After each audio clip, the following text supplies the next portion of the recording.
Hello, everyone, and welcome to another edition of Grown Folks Business. I don't know why everybody's not muted, but it's okay, Diane. Just wanted to say welcome, and as always, appreciate the frequent flyers like Bob and Meryl. Diane, always appreciate you doing what you do behind the scenes, but I may have sent out some of the invites to actually be on air, so we'll make the most of what we have and have a good time doing it. Tonight's topic is centered on or inspired by and centered on this weekend's activity we have planned, umbrella event at Sugar Valley Airport. Looking forward to a wonderful time. Glad to be able to do it regardless of the circumstances. Open air outside. The weather's looking like it's shaping up to be absolutely gorgeous. Not too hot, not too cold. Honoring Portia Paris, critically important. She would definitely get a kick out of tonight's topic, and I could see her just thinking very deeply as we would engage in conversations like these. So she's always with me, and again, we'll honor her on Saturday also. But my apologies to those of you who only received the link to view from me. I always intend to send you everything, and we'll work behind the scenes to get that figured out so that you always get it, whether it's to your email or via text, however we end up addressing it. But tonight's show, the topic is making the world a better place. What tools will you use and what will we build? And I say we with capital letters, W-E. So if we're resigning ourselves to improving the circumstances of our existence, the world we live in, what would you bring to the table to make it a better place, a more inclusive place?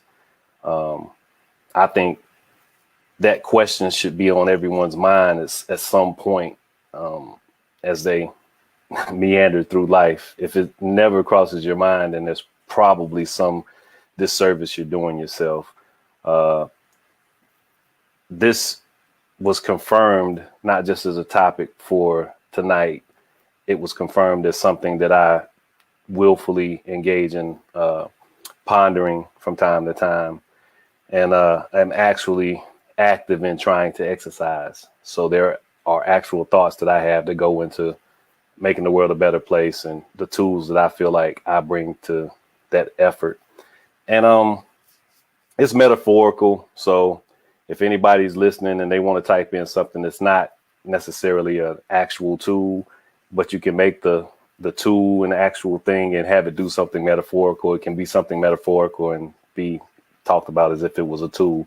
So we're having a creative, dynamic conversation that I'm hoping spurs some thoughts, and I'm hoping is a good precursor to what we have planned Saturday, when we'll be in the same space, and we'll do this again live and in person. We'll have a version of Grown Folks at Sugar Valley. So hopefully some of you can join us, and we'll maybe still unpacking this question, but I'll begin to somewhat set an example, but I have no doubt that Meryl and Bob absolutely have complete understanding of how I mean this question. Bob and I had a really good conversation with some folks downtown this morning, and that bled into us going to have breakfast, and we continue to really have a deep conversation about the human condition.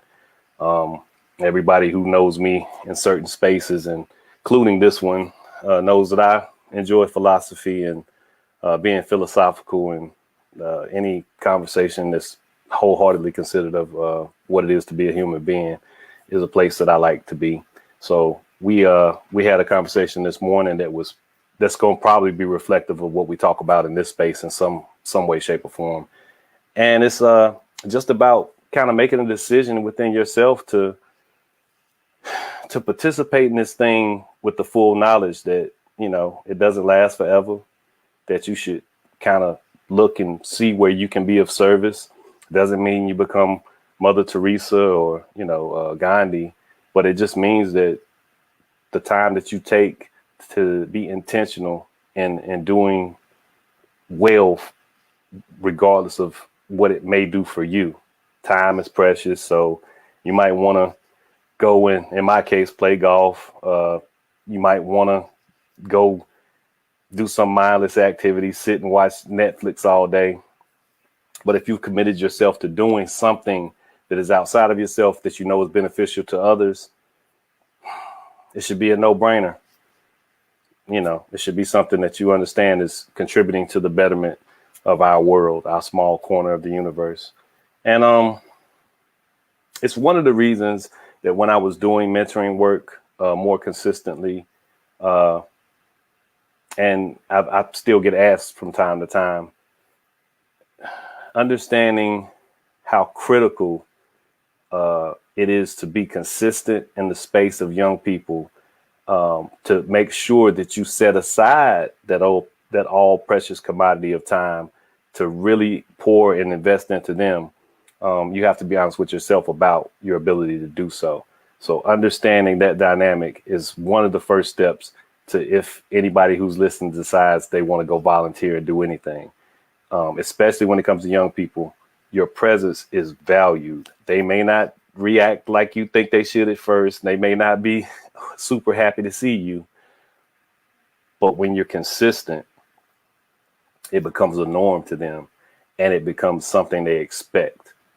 And if you can revisit in your mind what it was like to be disappointed as a youngster, you can understand how major a disappointment it is for somebody to show up once, twice, sporadically, and not really build that connection. So I know I'm kind of rambling into that realm, but I think if you take time metaphorically and make it a tool, you can bring that to the improvement of the world, and an idea of understanding how precious it is, how much of a valuable commodity it is, and to be intentional, to be there when you spend it, not looking at your phone, not thinking about the other thing you have to do, not off in la la land while you're supposed to be present. So thinking about time and the totality of being in the moment, I think that's a good exercise. And I have other tools and metaphorical things I'll bring up in just a second. But Merrill, I'm going to come to you, and as I stated earlier, we'll make the most of the time we have, and just have a conversation, man. What's the tool that you feel like you bring, or what are the tools that you feel like you bring that will help us make this a better place? It's really interesting you asked that question, Felton, because one of a gentleman that I met probably about 4 years ago, Felipe, who you may remember, who started this purchasing co-op. He graduated and he started a new venture, because if you know him, he's very passionate and energetic. And they had their annual meeting for the co-op today. I wasn't able to make it, but I did shoot a video today to talk about some of the lessons I learned in like 3 or 4 words to describe Felipe. And one of the things that that I talked about today that I took from him as a tool is the art and value of journaling. So I think that's something that has been super helpful for me to like be a little bit more reflective and thoughtful about the things that I do and why I do it. And once I kind of learned that from him, or just kind of saw that was kind of how he, thought, it was like an extra step to make sure that he was being as thoughtful as possible about next moves that he wanted to make, because he has this grand idea about what economy should be. And he's a big proponent of cooperatives and one person, one vote, and shared prosperity. And so, like, I think journaling is a real big deal, because it allows you to be introspective about yourself and decisions you make.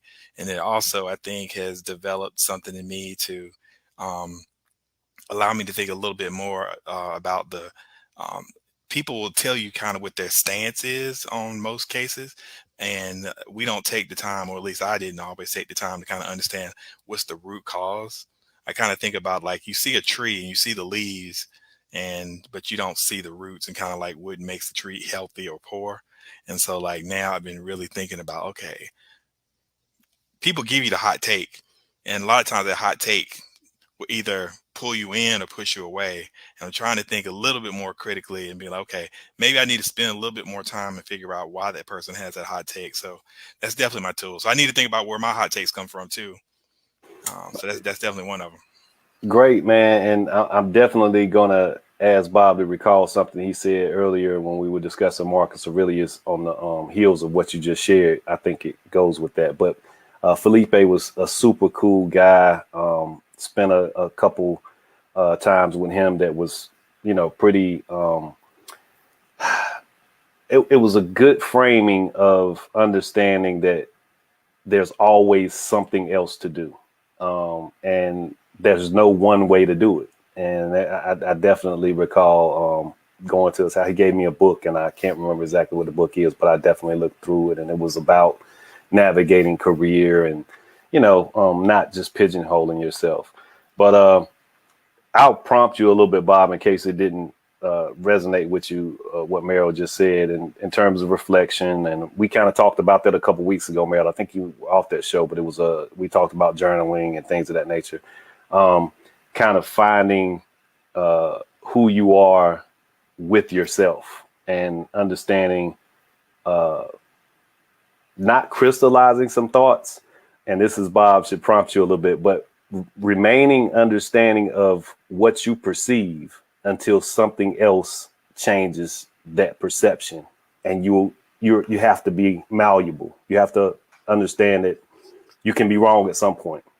And that was something that I think you mentioned this morning when you were talking about Marcus Aurelius that kind of resonated with you. So you can kind of come in on the heels of that and then tell us the tools that you think are important and valuable and what you bring.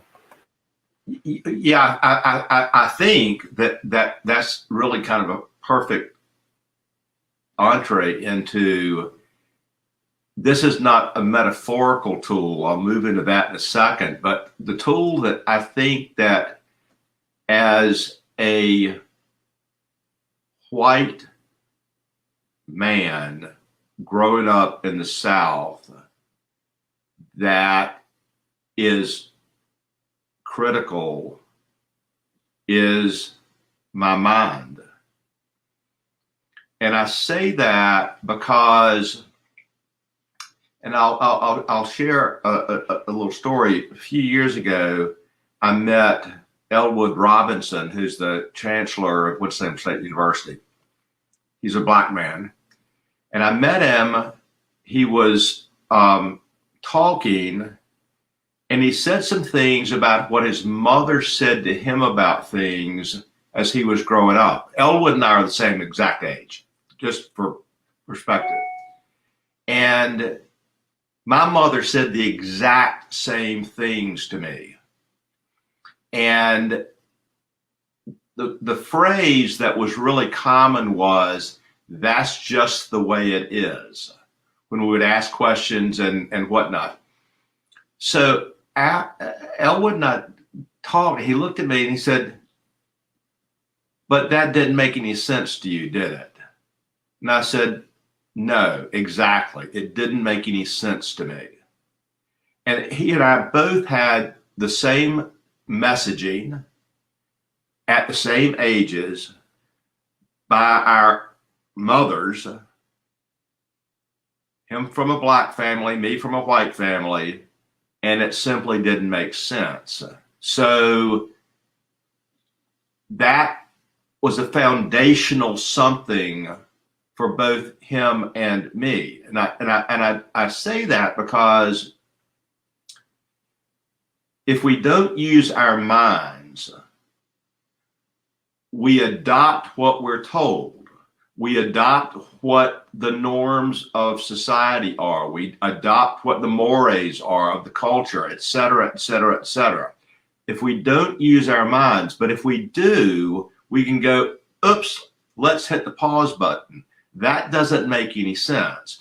And we can challenge that, and we can use that to take us to a different place. And unless we do that, I think we're stuck, because the powers of the culture and of the decades and centuries of what we've built will be so overpowering as to completely stifle and it makes us dismissive. If we don't use our minds, if we don't really challenge, if we don't use our minds, which give us the basis to challenge, then we can't grasp anything, to be dismissive of the stuff that we need to dismiss and move away from. So I say that to begin with. And to the point that you made, Felton, about developing perspective and opinion, yes, we use our minds and we use the facts that we see and our analytical sense to develop an opinion, a perspective, principles, values, and we stand by those things until someone else has not opinion that's more popular, but opinion that's rooted in fact and evidence that's compelling enough to cause us to change and move.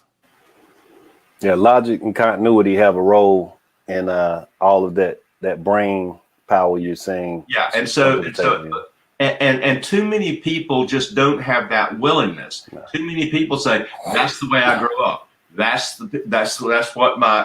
what." I'm sorry. Time out. Grow up. Learn, think, decide for yourself. You got to use your mind to do that. You got to trust your mind to do that. And by the way, your life is about you, and your life is about you playing the best role you can play in the context of the universe of people and humanity, to play the role that you can best play. And that requires using your mind, your talents, and so forth in a good and right and well-intentioned way. So the monkey's on our backs individually, and we can't shed that monkey, right? So you're going into the next part of the question, and I want to come back to you because I know Meryl has to go, but that part, mine right now being time, Meryl's being journaling, self-reflecting, yours being the totality of the mind and perceiving and putting back out something. Yeah, and so then, okay, what do you bring? What do you bring? That's where we're going, and that's why I'm going back to Meryl's before he has to leave, because I know you're headed down the path. Meryl, what does that tool or any other that you may bring do for someone else? And that's where I'm thinking that was headed, Bob. How does that thing that you bringing to this us? What does that do for somebody else? Why is that beneficial to the us part, to the we? Yeah, well, I think the journaling piece for me, I think, is going to be helpful. You raised something that's been troubling me. I've had this conversation with somebody else today about some of our youth, and maybe I'm hearkening back to the conversation that we had last week about social media and kind of how it influences people. I'm super frustrated about how, and I don't want to group all of our Gen Z young people, brothers and sisters, into one category, but I do think there's a large percentage of Gen Z kids and whatever this COVID generation ends up being called that do things they know are wrong for likes. And if their friends think it's cool, they're going to do it anyway. And they know it's wrong, but there's some, and I can't relate, I just can't relate. And like, I want to kind of dig deeper and like and I come from a generation, and the way I was brought up, my dad, no nonsense. We didn't have any rights, and we didn't own any agency as young people. Like, he wasn't about like, access to your own individual agency. Like, I like to preach for young people, like, leaning into their humanity and stuff. And, you know, being able to think through and rationalize and be as adult as possible and like have some agency and decision making. But man, like they just do crazy stuff. There's this TikTok talent challenge that's out here in October. It's called Smack a Teacher. And we have incidents that are happening in our schools where these kids are like knocking, you know, teachers upside the head, smacking principals. So if I could, I don't yeah. know. I mean, like I what I'm hoping is like me being reflective and trying to get to this place to where everybody in the community has to have some value. So like I'm trying to like, that's my frame. Everybody in the community has to have some value. All these children have value, and young people who are doing these crazy things and are misguided. There are other factors that go into why some of those decisions are made and why they do the things that they do. And like, how can I use this ethos that I have to kind of like, you know, use my own self-reflection to be more patient and understanding of others, to kind of figure out some strategy to understand and be able to support young people that are just making these decisions that just don't make sense to me. Well, your tool is a dual use tool. If you ask me, you're asking for some patience and understanding of others, but you're also kind of encouraging by bringing that tool to the us and we, that they self-reflect and hold themselves in some level of account that only they are tapped into. Yeah. The problem we have right now, and you know, the social media thing, and Meryl, kids, youth, when I was young, we did stupid stuff, and it was to be cool or to fit in. The thing that has accelerated certain behaviors are that now there's a level of celebrity or sensationalism attached to the act. Whereas before you were happy to get away with it for the most part, now there's a reward for actually publishing your ill behavior. And it's likes, it's laughs, it's potentially a windfall because you get a whole bunch of other followers. So we've kind of skewed, you know, going back to that social media conversation, we've skewed the grand possibilities of being able to connect across miles and miles and to be in each other's presence. We've made it a reward attached to ill behavior and not one that is for the betterment of us, which is what we're talking about. So yeah, good take. I appreciate that take, but yeah, I think your tool has multiple uses. And I'll say my other tool before you leave.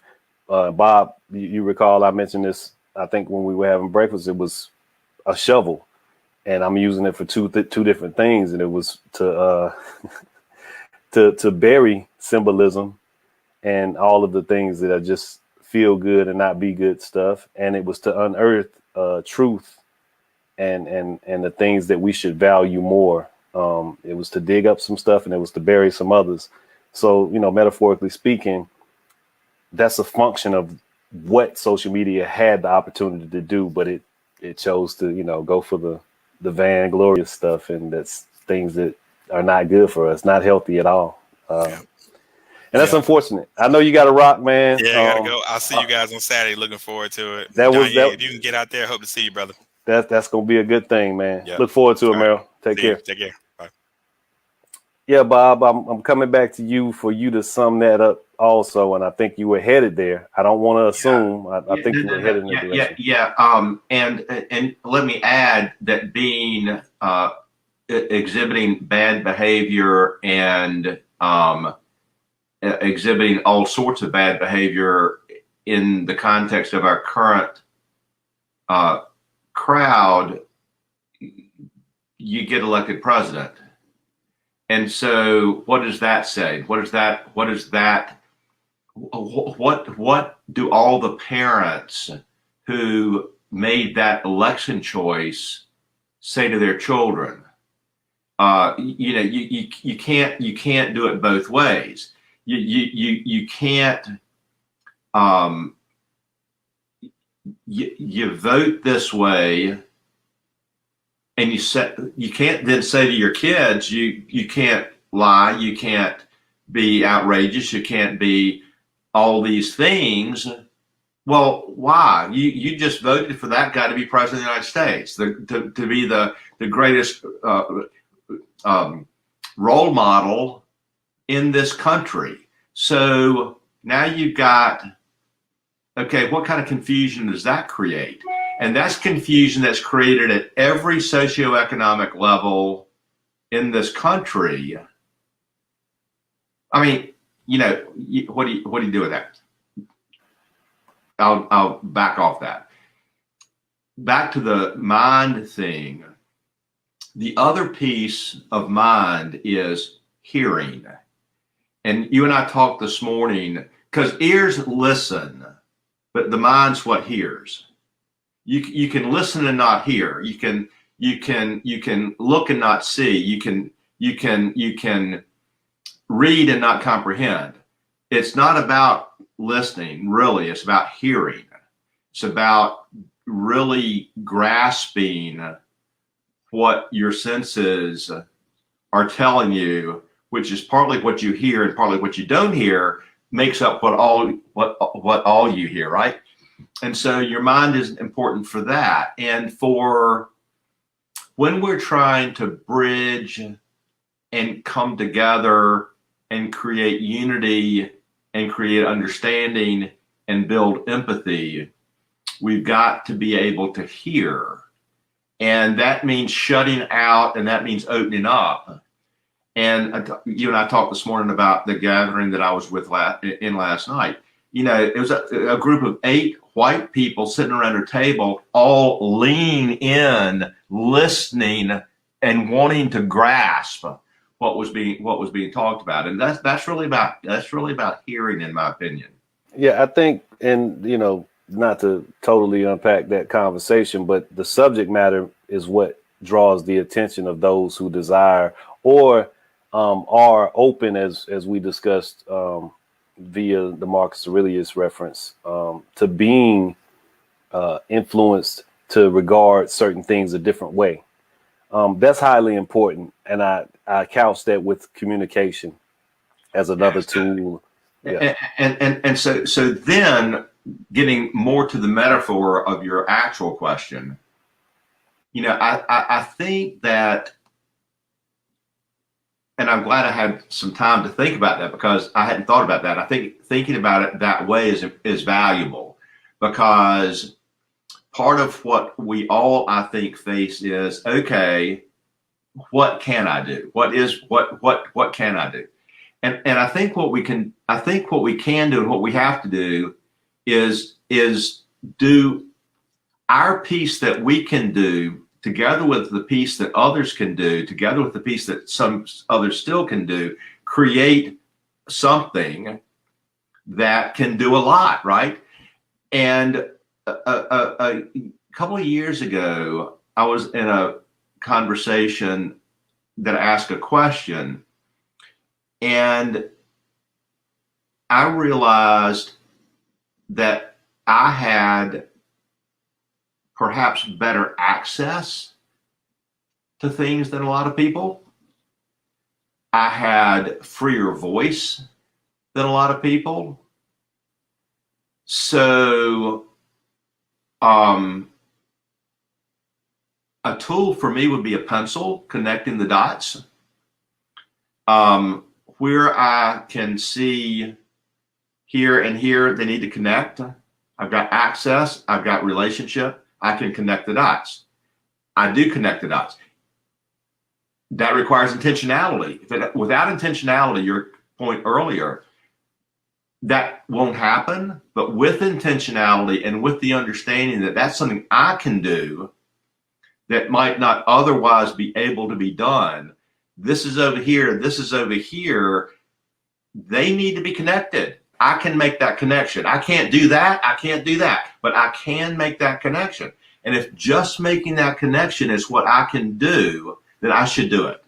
And there's something, a critical component to that is understanding that that is in your toolbox, wheelhouse, however you want to label this thing, because for somebody else, they can't see those dots connecting. They don't know the value of those two people, places, things, or whatever coming together. That's Who knew right. that salt and pepper went so good together until you put them together on a plate? You know, that was somebody's just like, hey, I'll try these mixed up. And then we get all kinds of spices and flavors and tastes and things. But there has to be somebody with the foresight to really go there and make those things connect. Well, and importantly to that comment, this person has the great idea or the great skill.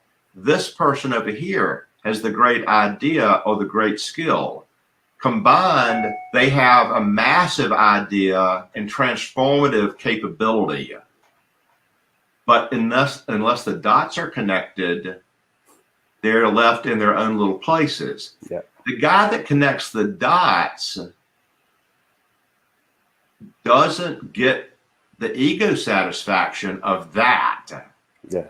All he's doing is connecting the dots. But Yeah. if that's what he can do, then he needs to do that so that that can happen.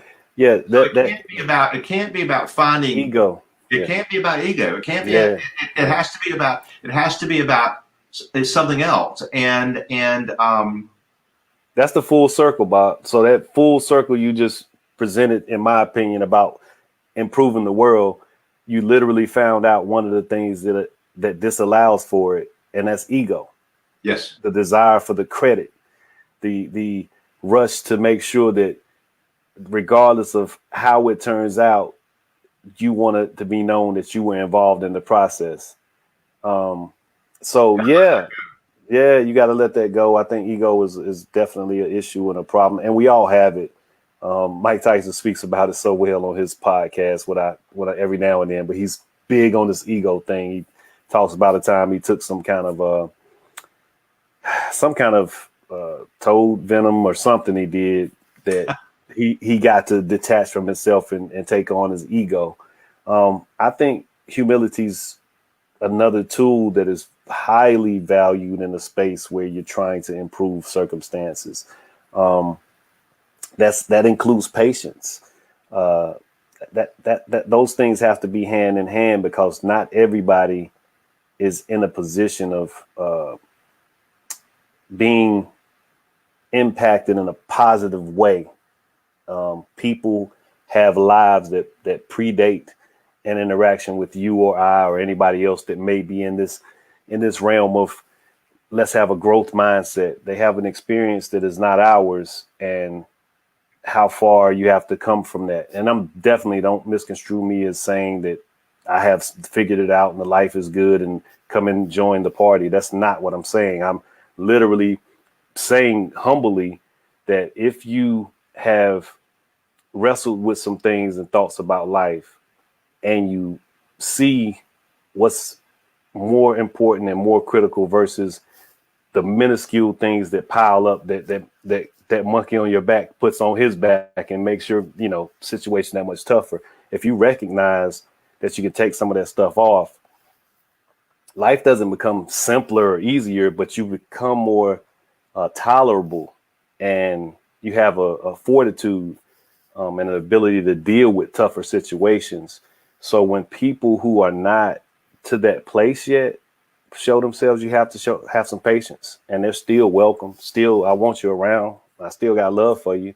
I just understand that, we're not going to necessarily look at situations the same. Doesn't make my way the better way. Your way may be the better way, but I'm just saying things pile up.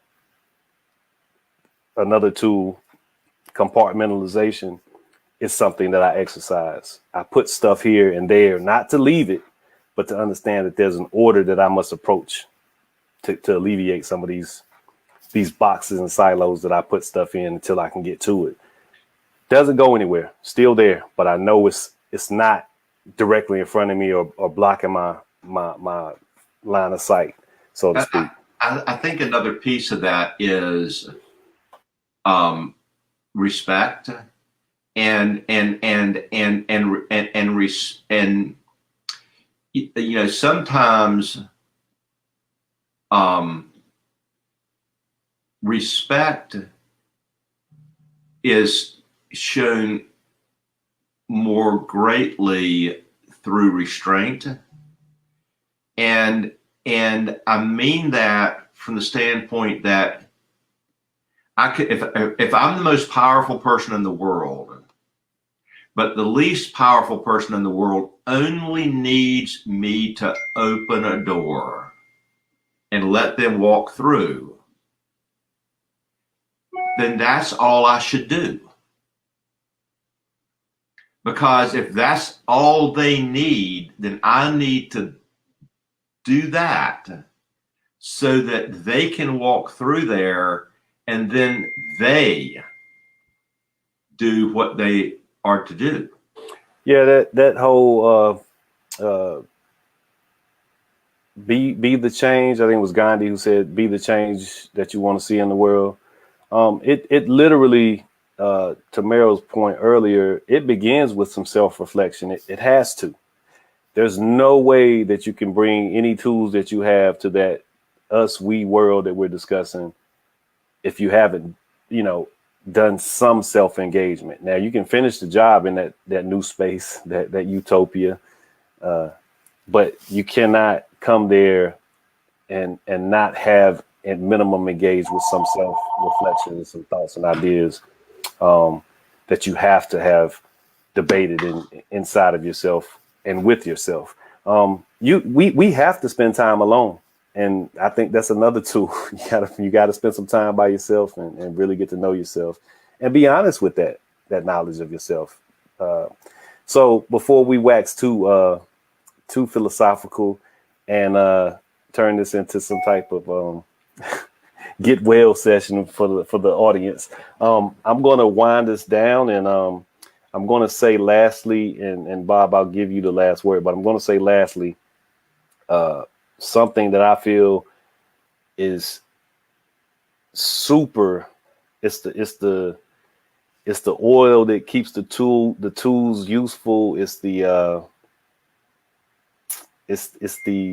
whatever it is that repairs them. It's the protective sheath, and that's intentionality. I'm big on that word, and it's already come up. But if you do stuff willy-nilly without having intent to be effectual in whatever you're doing, then what are you really doing? So the intentionality has to be there also in that tool bag. I think that's important for everybody's tool bag, everybody's set of tools, no matter what they are, mind, shovel, and time in my case, and journaling and Meryl's, the intentionality to use them tools. You have to be intentional. You have to. I'll give you the last word, Bob, if you got anything you want to say before we get out of here. No, my only comment is intentional is one of my probably two biggest words and two biggest, because if we're serious about what we say, we have to demonstrate that, and the way we demonstrate that is through intentionality. If we don't intentionally, we do what we do. We do what we do what we're trained to do. We do what we're habitual about. If we want to do different, we have to make it happen, and that's intentionality. We have to cross the road. If I really want to see what's across the road, I got to go over there and look at it. If I don't go over there and look at it, I'm really not interested, right? You're not interested, or you're allowing somebody else to tell you what's over there, and I'm saying what's popular. I'm not doing what needs to be done. Yeah. And so, absolutely, intentionality. I think that's the last. That's what this needs to end on. Yeah, I totally agree, and we'll be intentional on wrapping up a couple minutes early and making sure that you guys know the ticker across the screen is telling you we're going to have a good time on Saturday. We're going to be safe. It's going to be outside. It's just I think a part of what this whole tonight's topic was about. It's about making our world, making our community a better place, intentionally. So you guys have a wonderful night. Always a pleasure, Bob. Meryl, I know you had to run, but thanks for joining us. Danya, always do your thing, man. I appreciate you. You are one of the most consistent people, and I mean that. Yes. I appreciate that, man. Have a wonderful night, and we'll catch you next week, or we'll catch you on Saturday. How about that? Saturday. Y'all have a good one. Take care.